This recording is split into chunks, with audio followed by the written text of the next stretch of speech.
Welcome in to News and Views with Tom Lamprecht. The stories you've heard and the ones you need to hear. The Senate will take up the American Rescue Plan this week.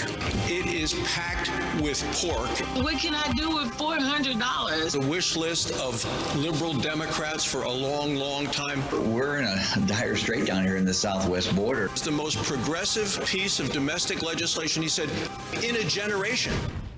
Your life, your values, your voice. This is News and Views with Tom Lamprecht on Talk 96.3 and 103.7. All right, welcome in. It is News and Views for a Tuesday. Tom and Benny and Clark behind the dials. The governor had his weekly press conference. Not a lot of news in that. Basically, more of the same. With the approval of the third COVID-19 vaccine, Cooper announced today that frontline essential workers, a large, diverse group that includes grocery store workers, public transit drivers, and emergency personnel, will now be eligible for a shot a week ahead of schedule. The big news, of course, was last night. The North Carolina General Assembly tried but failed, missed it by one vote in the Senate to override the governor's veto to reopen the schools. 3 Democrat senators, Senator Kurt DeVerne, Paul Lowe, and Ben Clark, they decided that even though they voted for the original bill, 2 of the 3, one didn't show up, the other 2 voted with the governor. In a statement, Lowe from Forsyth County said, quote, "After some careful consideration, I will be voting to sustain the governor's veto. Our students and teachers must come back to a healthy learning environment. I hope we can come to a compromise." What is their definition of compromise? Their definition of compromise is give the governor whatever he wants.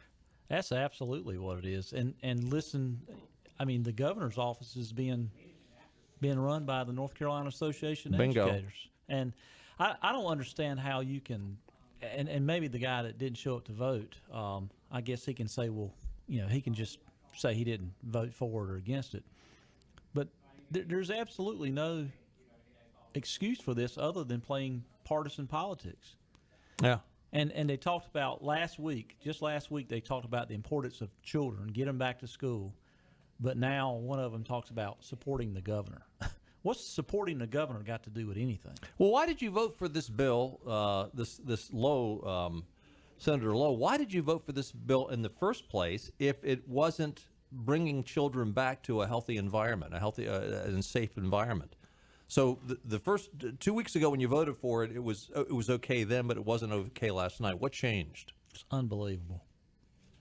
Terry Stoops, who is with the John Locke Foundation, said Senate Democrats had a choice between politics and parents. On Monday night, they chose politics, and parents will never forget it. I hope they don't. Senate Democrats' loyalty to Governor Cooper and the North Carolina Association of Educators, just what you just said, outweighed their commitment to the idea that families should have in-person instructional option. Politics trumping principle is nothing new, but it's still jarring to see it executed with such bravado. North Carolinians deserve better than politicians that change their mind about critical legislation at the stroke of the governor's pen. Cooper says he's committed to in-person learning, but his veto spoke louder than words. It is no coincidence that school choice is more popular than ever whenever politicians blindly follow the lead of self-seeking teachers unions and public school advocacy groups. Parents seek alternatives that prioritize the needs of their children, he said. On Monday night, Senate Democrats had an opportunity to improve the well-being of North Carolina children. Instead, they pledged unwavering allegiance to the North Carolina Democratic Party and the special interest groups that support it. You were asking about this yesterday. Cooper's first veto of 2021 extends his state record to 54 since the North Carolina governors gained veto power in 1997. No other chief executive in the state has vetoed more than 20 bills. Now the high water mark is 54 with Governor Cooper. This is our only hope. By the way, the only silver lining in all this is that parents are looking for alternatives. There's probably more homeschoolers now in North Carolina than there has ever been. private schools are growing at a rapid pace. But the problem is the teachers, it's not a union, but the North Carolina Association of Educators, they continue to prosper, and they haven't seen a downturn in any of this. They continue to get the perks from the governor's office. And I believe it was late last week or early this week, the News and Observer reported that at the State Board of Education meeting that the majority of high school students in North Carolina failed the end of course exams given in the fall. Yeah. The majority. That's now, that tells you all you need to know right there. I mean, that's high school students. Obviously their brains are developed a little bit more, not much more, but a little bit more than elementary kids. But think about the development of, second and third, fourth graders, that important years of reading. You learn to read and then you read to learn. Think about those kids that have been staring at computer screens if they've got computers at home, if they've got high-speed internet at home. I mean, we're losing a generation of children here is what's going on. Well, it's interesting you say that because PJ Media ran a story just today. It was from a Bellwether Education Partners survey that basically they're saying there are in our nation 3 million missing kids. Now, by that, they're out there somewhere, but they're not attending school, either online or in person. They're gone. All the numbers from where we were prior to COVID, 3 million kids are missing. Well, I won't get into specifics, but in some systems in eastern North Carolina, I've talked to some people last year, and there were days when they were having barely the majority of the students even checking in around various systems in eastern North Carolina. And isn't it ironic that all we ever hear from when it comes to the teachers' unions, when they're out there, collective bargaining, what do we hear? What's their mantra? We have to do it for the children. We have to do it. It's all about the children. We have to do it for the children. I mean, no matter what the cause is by the liberals, somehow we have to do it for the children. Yeah, where's Jim Hunt now anyway? That's all. That was his line for all those years. It's about the children. It's all about the children. And children be damned. And I know an awful lot of school teachers, and actually everyone I know, a lot of them are in school. A lot of them have been working like heck during all this, trying to deal with the cards they're dealt with to teach their kids. But the educators' unions, I want to ask them this one question: what about if our health professionals? How about if the American Medical Association said, we will not work until there's a vaccine. We will not work until there's an environment that's safe. Imagine that if doctors and nurses said, no, we will not go back to work. Yeah. The fallout from this, where we have 3 million missing kids, the kids that are in attendance, how has this been a second-rate education? In other words, okay, I mean, are we gonna make all the kids across the country repeat this last year's grade? No, we won't. We probably should, actually. But we won't. Yeah, we won't. And how is this? I mean, what is going to be the fallout of this down the road? I mean, what is it going to mean in terms of college education for some of these kids, or just the basic ability to function in society in terms of reading and writing and arithmetic? And especially in eastern and western North Carolina, where let's just face it, the socioeconomic conditions is not like Raleigh, it's not like Charlotte, certainly not like North Raleigh. Right. The only chance these children have is education. Education is the best liberator of people, and we're destroying it. This PJ Media report goes on to say nationwide in many public school districts, kindergarten enrollment is down, although kindergarten is not a requirement in many states. Minneapolis saw a 16% decline, LA 14%, Colorado a 9%. The problem will be magnified in school districts that have remained closed primarily due to uncooperative teachers' unions refusing to return to the classroom. In a recent interview, the president of the American Federations of Teachers, Randy Weingarten, tried to defend the union's position when she called it children. She called children resilient and said we have to, quote, believe our children's education is recoverable. Weingarten is an attorney, not an educator.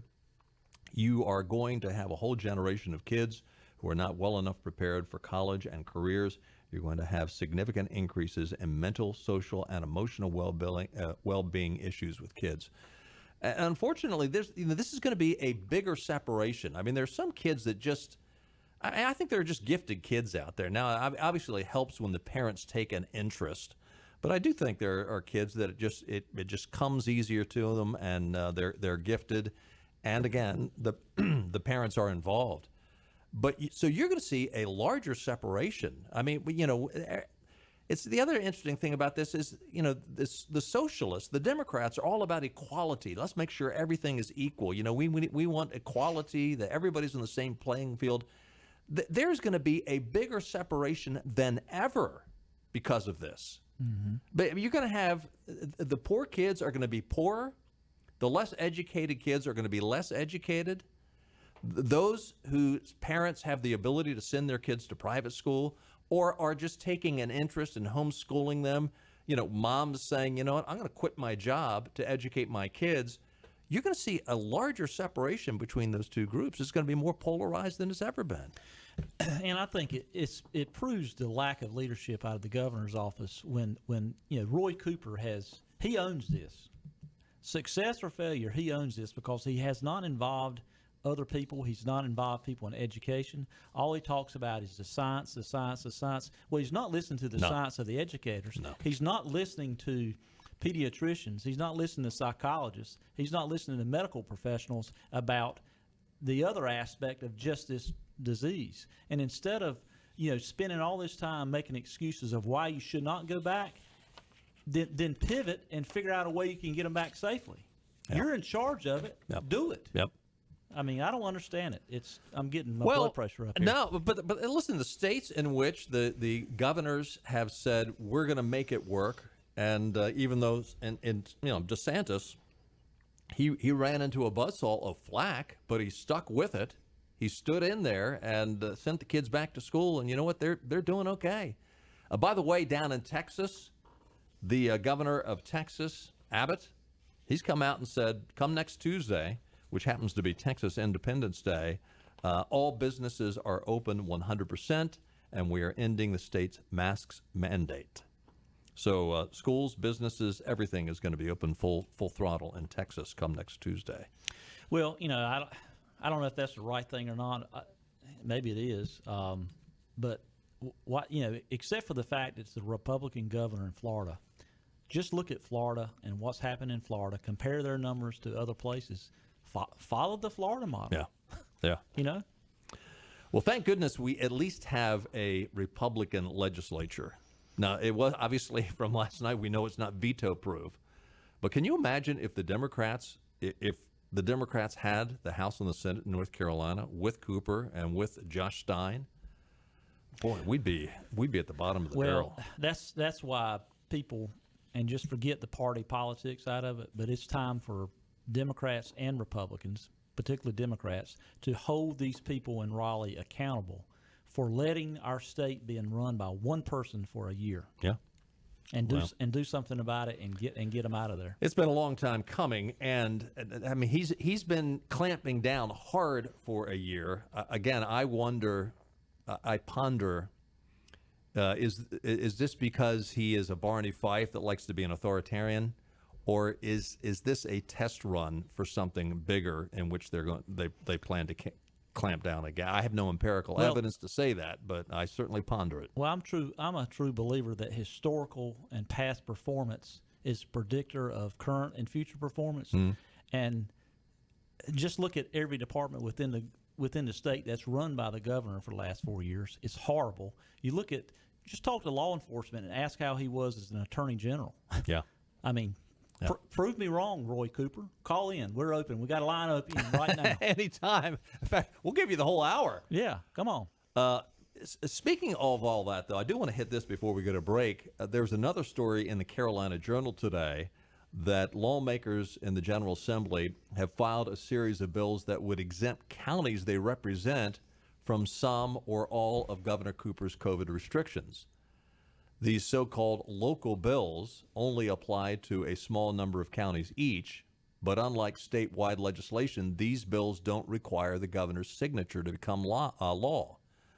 David Rogers from Rutherford has filed the most sweeping of these bills. Under House Bill 166, measures taken by the governor during a state of emergency would only be valid in Rutherford and Polk counties if approved by the Council of State or by the majority of the county commissioners.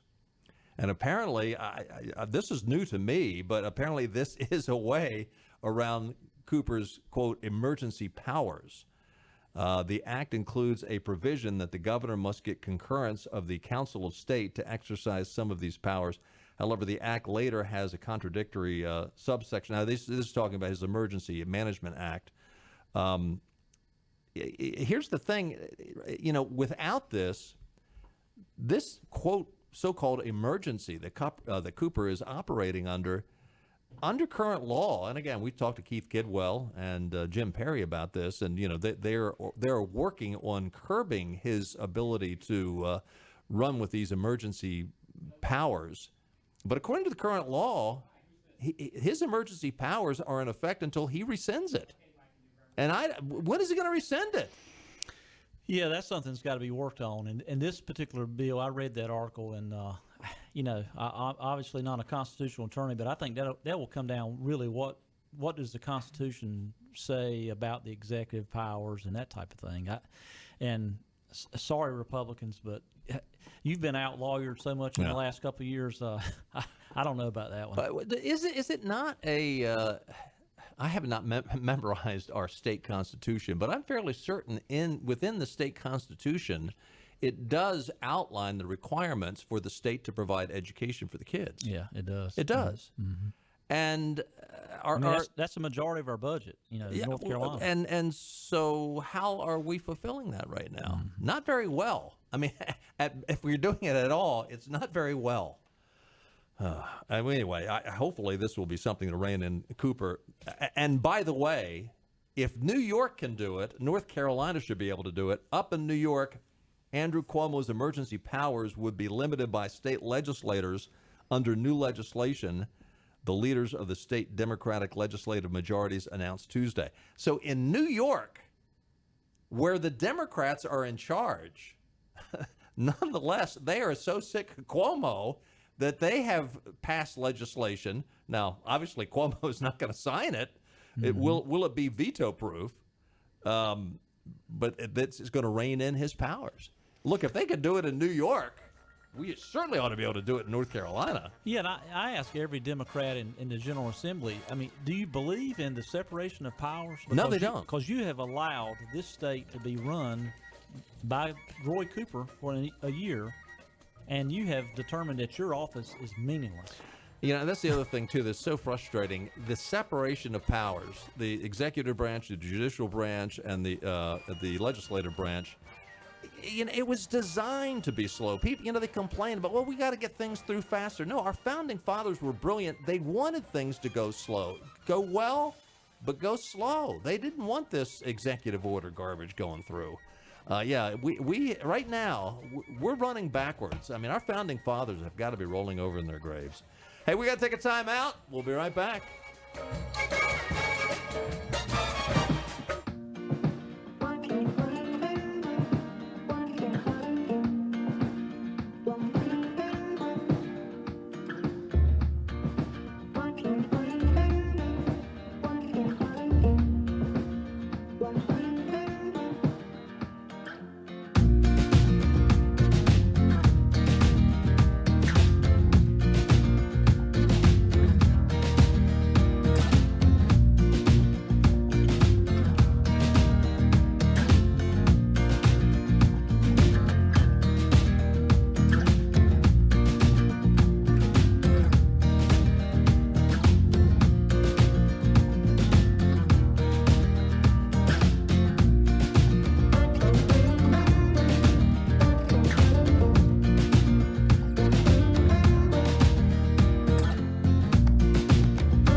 5 and ENC with Tom Lamprecht. Welcome back to News and Views on Talk 96.3 and 103.7.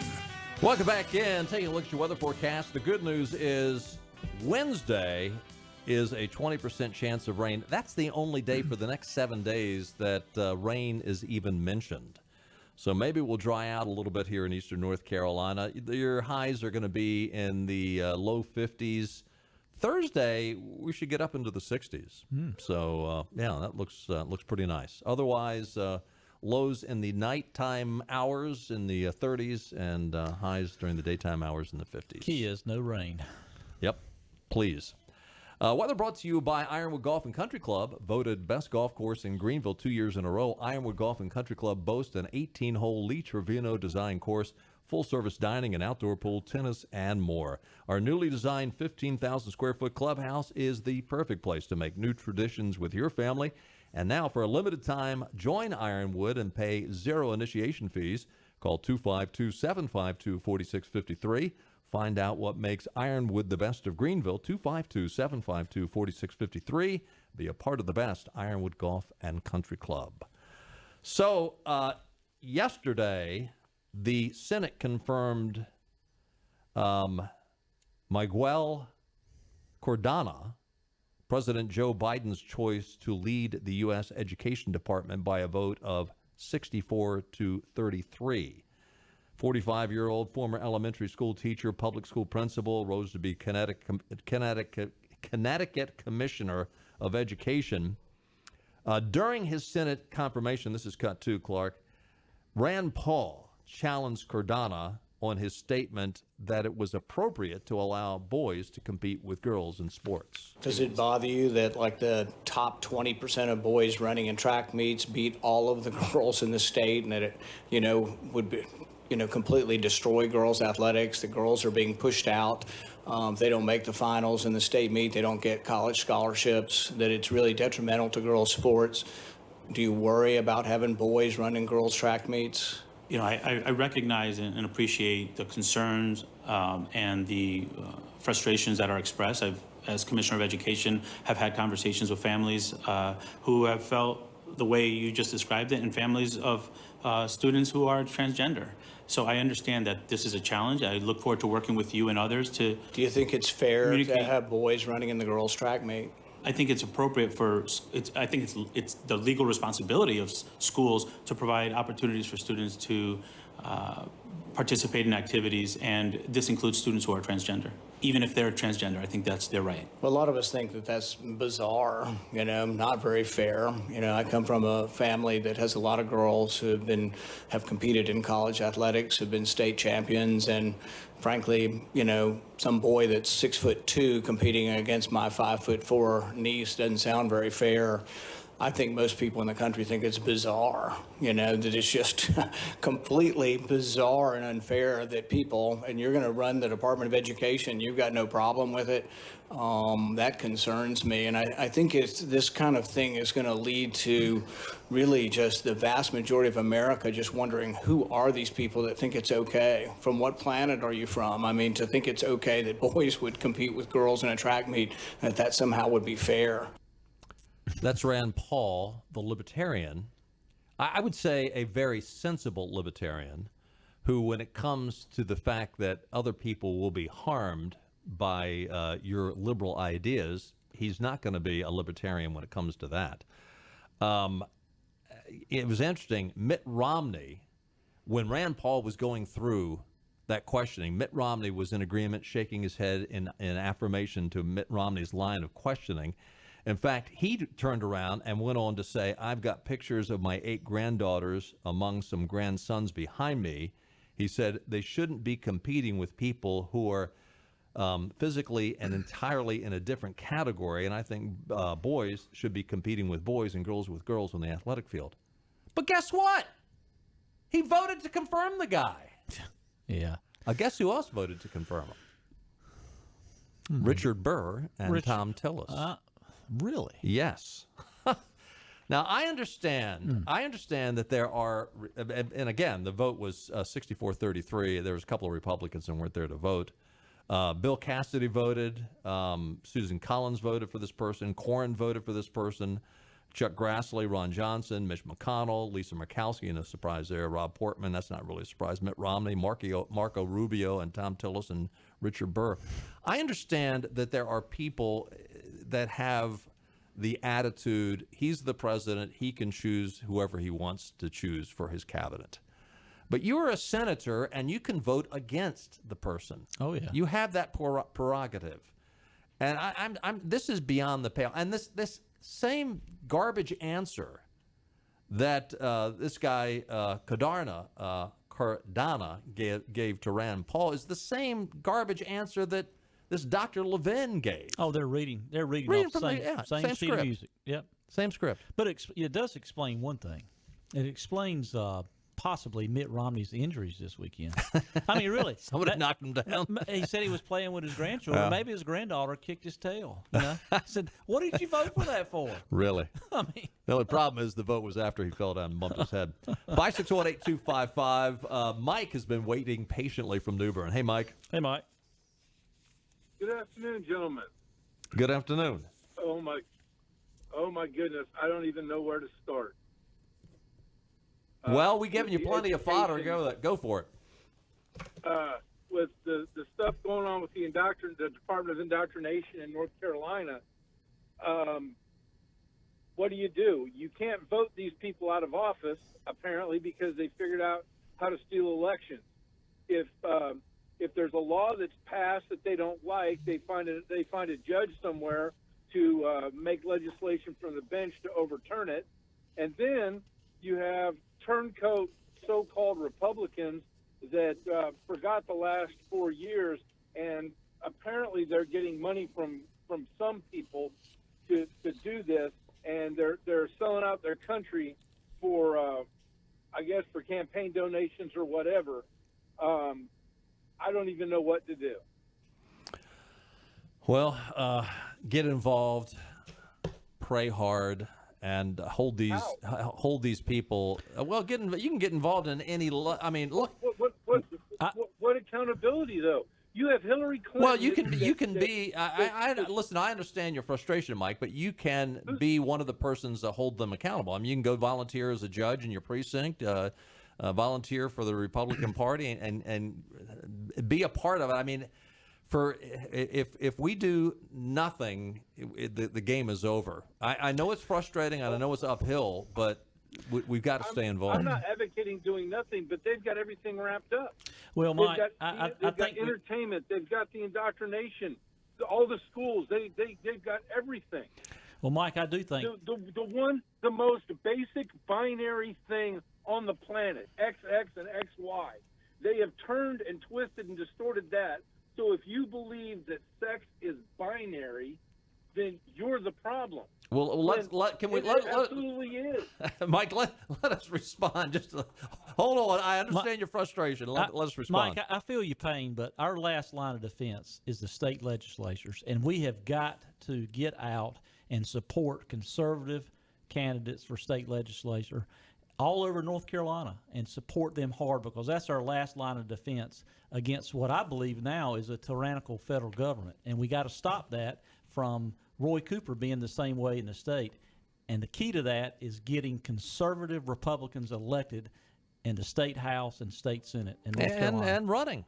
Yep. I mean, I mean this in all seriousness, Mike. Jump in there, consider running for, maybe not a statewide office, maybe not to be in the state House or the state Senate, but local school board. For evil to triumph, good men do nothing. And host a party, a fundraising party to raise funds for a local House member running in the state of North Carolina, because they're going to have thousands and thousands of dollars out of state from New York, California, and Oregon to run against them. And go out and inform your people. I mean, the other thing too is, truth is on our side. I mean, I hear your frustration with this whole transgender stuff, and I identify. There's a story out there about in my pile of it, the number of Democrats that have identified as being people of color, but you have all kinds of liberals. Oh, I'm going to identify as a man when they're a biological woman, and vice versa. that's only going to hold up for so long because truth is on our side. And I know it's very frustrating right now when you see these idiots coming forth and, this guy like Cordana and Dr. Levin and others being placed in positions of power. But, as they do that, as we said earlier in the program, you're seeing more and more people turned to alternative forms of education.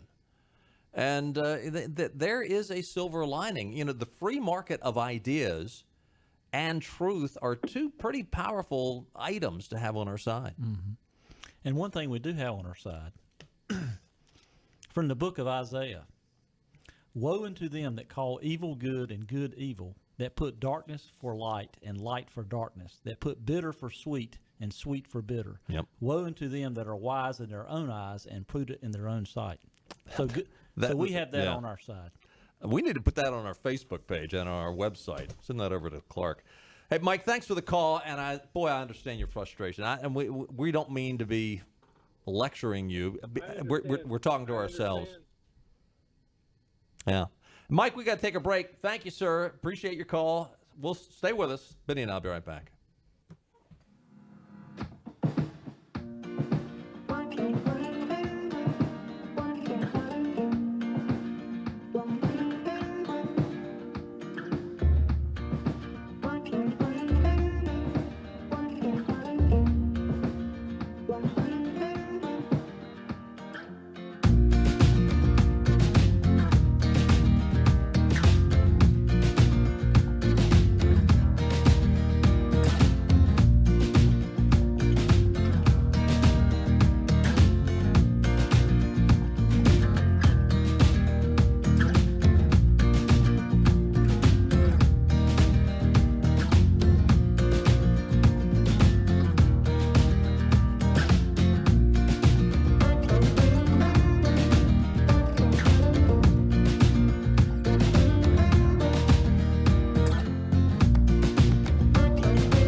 This is your Drive at 5 and ENC with Tom Lamprecht. Welcome back to News and Views on Talk 96.3 and 103.7. Welcome back in. The Democrats are ramming through H.R. 1. They had a few moments of discussion on it today, although Nancy said that this is not going to be up for debate. We're just going to vote it up or down. There were a bunch of amendments to the 800 pages of new federal law. I think 7 of the amendments were from Republicans. They will all be voted down, no doubt. And again, I'm not going to go over this bill again. If you want to find out what's in the bill, we did a program last Wednesday with Hans von Spakovsky. You can find it on our podcast on ENC News and Views, or on our Facebook page. You can see the actual video of that from last Wednesday. Hans did a great job going into great detail. Again, this bill, though, in a nutshell, is codifying, legalizing everything that was done illegally in last November's election. Nancy Pelosi is saying, you know what, we're going to make it legal. No voter ID. You can go ahead and harvest ballots wherever you want to harvest them. No witnesses, no signature. Anybody that wants, everybody will get, a ballot in the mail. It's beyond bizarre. This will, if they do this, it will pass the House. The House. It's done, yeah. It's finished. But it would need 60 votes in the Senate, correct? That's what Hans said. He said that they'll have to, do a filibuster, but then it will require 60 votes. And I don't know if you saw, maybe yesterday or the day before, Senator Joe Manchin from West Virginia, and there was one other. Sinema from Texas. Arizona. Yeah, Sinema from Arizona. Did we talk about that? I don't know if we talked about that, but they said that. Well, they said that they would not vote to end the filibuster. To end the filibuster, yeah. Correct. And that's kind of the key, I think, for getting just basically letting Vice President Harris determine everything, being the swing vote. So. That is, as Hans said in that program last week, he said, if we go down this road, if this bill were to pass the House and the Senate, we are well down the road to tyranny. That's a pretty powerful statement. Yeah, it is. And I mean, when you read it, there's a great summary, like you said, all the websites you mentioned and on the Heritage Foundation. But when you read it, it's just shocking that this could be a bill in Congress without any discussion. Well, here's the thing, too. The reason why they make these bills so long, Jim Perry was, what was the bill he had introduced that was like 2 sentences up in the state? That was, I don't remember. How quickly we forget. Yeah, that was the PPP bill. Payroll Protection Program bill. Mm-hmm. Literally 2, maybe 3 sentences.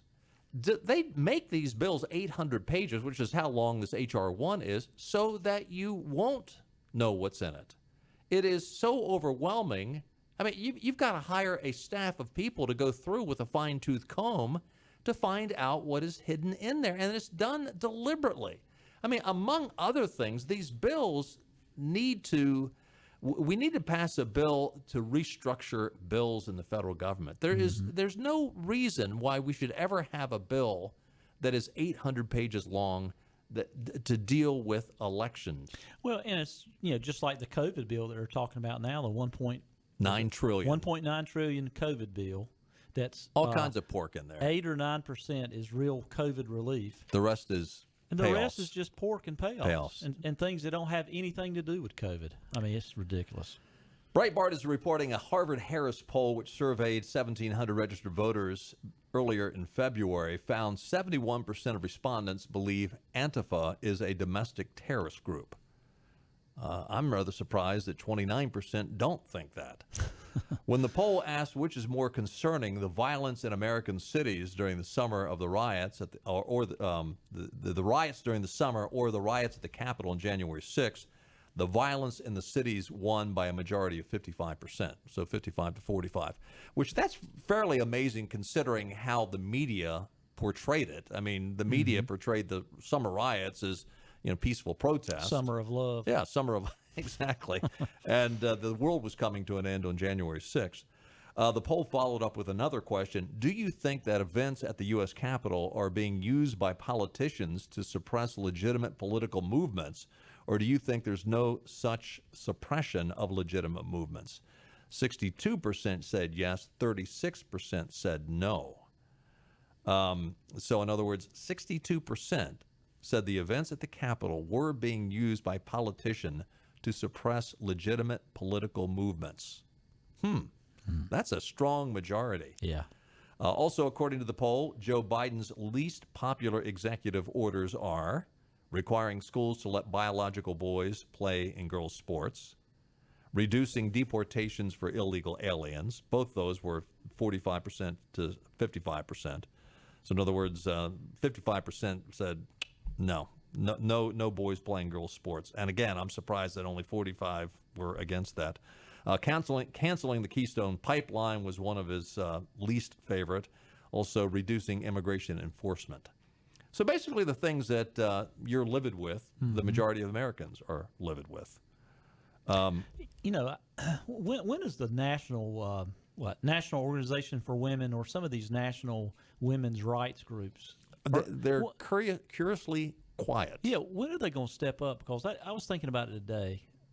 Why don't some of these senators and congressmen, Republicans, Democrats aren't going to ask this question, but what about if LeBron James all of a sudden identified as a woman and wanted to play in the WNBA? Yeah. I mean, think about that. And why should you? I mean, look, they're doing it in the Olympics. They're doing it in school sports. They're doing it in college sports. It's why not? Yeah. They're strangely silent. As Rand Paul says, it's bizarre. Yeah, you're from another planet. Yeah. Stay with us. We'll be right back.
News and views. He's kind of a diva. He's absolutely fascinating. Ultimate gentleman spy.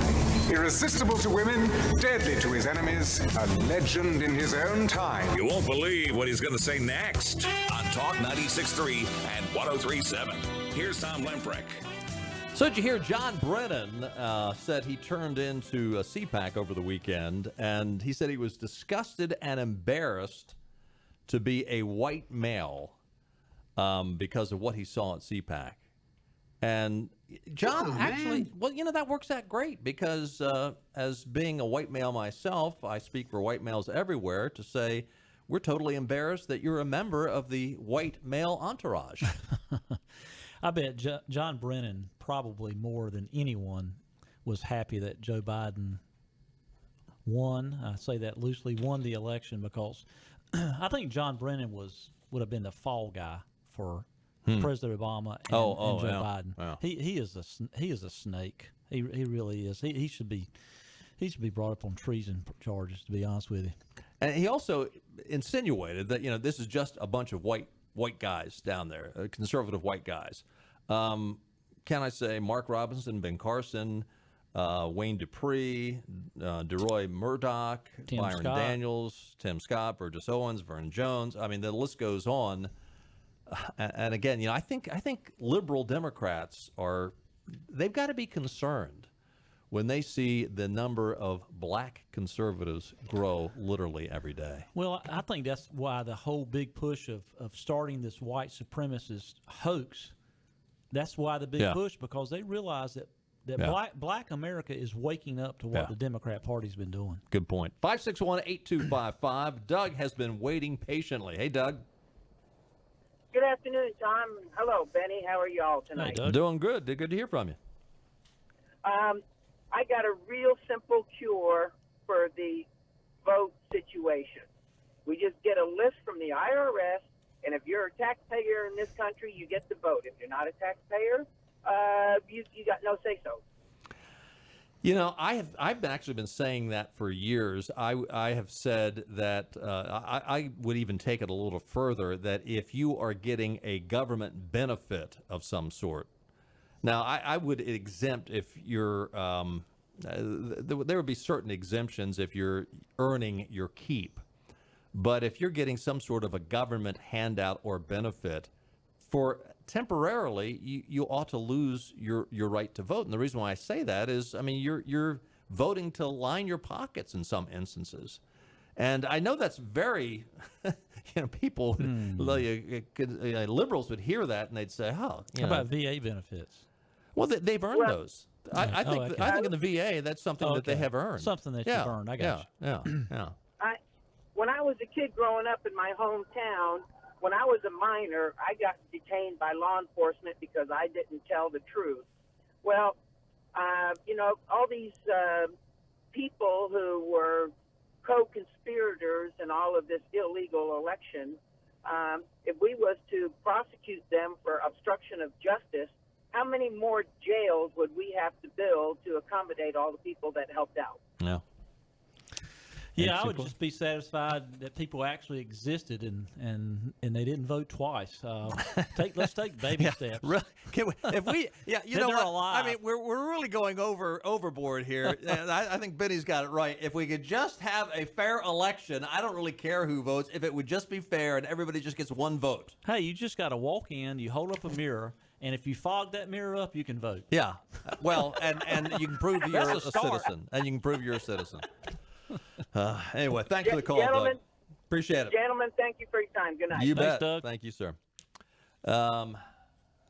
Do we have time probably to play? How much time we've got left? Do we have time to play that clip? Yeah, we do. Okay. This is from earlier today. The Biden administration, they've been pushing the narrative all along that they get all the credit for the COVID vaccine. Believe it or not, somebody from the New York Times challenges Jen Psaki on that whole narrative. We wrote our first story at the New York Times about a possible partnership between Merck and J&J for manufacturing on January 21st. That was when it published. So, and my understanding is that talks between those companies had been in the works before that, even in terms of sort of the corporate discussions between them. So, I mean, could you help explain how it is that the Biden administration deserves credit for bringing these two together when it looks like the discussions had been underway long before you guys got here? Well, Mike, just to be clear, I'm talking about when it was finalized so that we could move it forward. Of course, there are conversations between companies. But in terms of getting it to a point, and obviously the Johnson & Johnson vaccine was only approved last weekend, right? And we were waiting on the FDA to make the final approvals of the vaccine. But there's a difference between conversations and it moving forward. Yeah. So in other words, it took the New York Times to point out that the Biden administration are liars. Bye-bye.